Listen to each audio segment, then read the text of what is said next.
আমরা যা বলেছিলাম আমাদের দাবিকেই সর্বোচ্চ আদালত মান্যতা দিয়েছে। আমি তাই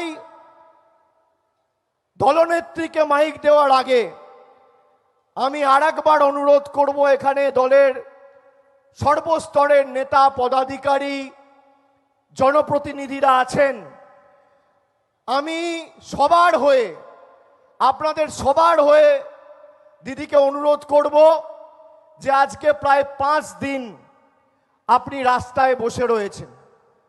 জ্ঞানেশ কুমার এসছিল, হোঁচট খেয়ে লেজ গুটিয়ে পালিয়েছে। বাংলার মানুষের প্রশ্নের জবাব জ্ঞানেশ কুমারের কাছে নেই।